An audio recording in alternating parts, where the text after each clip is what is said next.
আসসালামু আলাইকুম, ওয়েলকাম করছি রিপাস কিচেন স্টোরিতে। আজকে তৈরি করে দেখাবো কাঁচা আমের ঝুরি আচার। রোদে দেওয়ার কোনো রকম ঝামেলা ছাড়াই এই আচারটি একবার বানিয়ে সারা বছর সংরক্ষণ করে রাখতে পারবেন।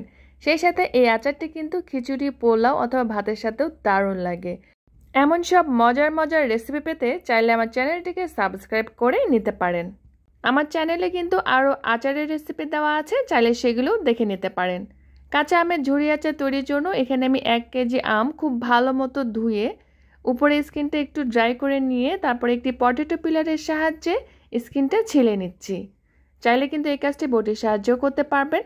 সবগুলো আম কেটে নেওয়া হয়ে গেলে একটি ধারালো চাকুর সাহায্যে উপরের দিকটা এভাবে কেচে নিতে হবে, আর খেয়াল রাখতে হবে যেন নিচ পর্যন্ত পৌঁছায়। আমি যে আজকে আমগুলো নিয়েছি সেটা কিন্তু আটির জমাট বেঁধে গেছে। পুরো আমটাতেই চাকুর সাহায্যে কেচে নিয়ে তারপরে পটেটো পিলারের সাহায্যে পিল করলে কিন্তু আমগুলো ঝুরি ঝুরি হয়ে যাবে।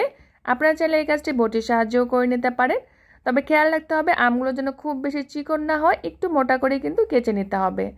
এরপরে দিয়ে দিচ্ছি 2 কাপ পরিমাণে পেঁয়াজ কুচি, হাফ চা চামচ পরিমাণে হলুদের গুঁড়া, 1 চা চামচ বা স্বাদমতো মরিচের গুঁড়া, 1 চা চামচ পরিমাণে 5 ফোড়নের গুঁড়া, আর দিয়ে দিচ্ছি 1/3 কাপ বা স্বাদ মতো চিনি, চাইলে হাফ কাপ পর্যন্ত চিনি দিতে পারেন। 2 টেবিল চামচ পরিমাণে সরিষা বাটা, হাফ চা চামচ পরিমাণে বিট লবণ, 1 চা চামচ বা স্বাদ মতো সাদা লবণ, দিয়ে দিচ্ছি 2 টেবিল চামচ পরিমাণে ভিনেগার। এখন সবগুলো মশলা আমের সাথে খুব ভালো মতো মিক্স করে নিতে হবে। এমনভাবে মিক্স করতে হবে যেন প্রতিটা আমের গায়ে মশলাগুলো খুব ভালো মতো লেগে যায়। আমে যদি টক বেশি থাকে তাহলে চিনিটা কিন্তু একটু বেশি পরিমাণে দিতে পারেন, অথবা আপনাদের স্বাদ অনুযায়ী অ্যাডজাস্ট করে নেবেন। মাখানো হয়ে গেলে আমের মিশ্রণটাকে এখন আমি একটি বড় ছড়ানো পাত্রে খুব ভালো মতো ছড়িয়ে দেব।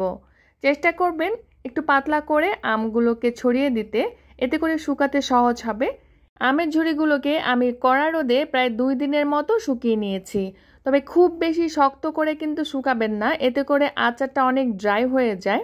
জাস্ট এমনভাবে শুকাতে হবে যেন পানিটা না থাকে, একেবারে টেনে যায়, আর আমগুলো কিন্তু হালকা একটু নরম থাকবে, এতে করে আচারটা অনেক সফট হবে, খেতে ভালো লাগে। আমের ঝুড়িগুলোকে আমি ঠিক এমন করে শুকিয়ে নিয়েছি। এই পর্যায়ে আমের ঝুড়িগুলো খেতে কিন্তু আমার কাছে বেশ ভালো লাগে।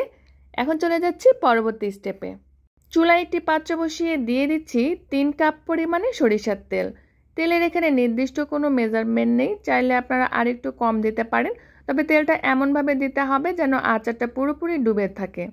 দিয়ে দিচ্ছি 5-6টার মতো শুকনো মরিচ হালকা একটু ভেজে নিয়ে, হাফ কাপের মতো রসুনের কোয়া দিয়ে দিচ্ছি।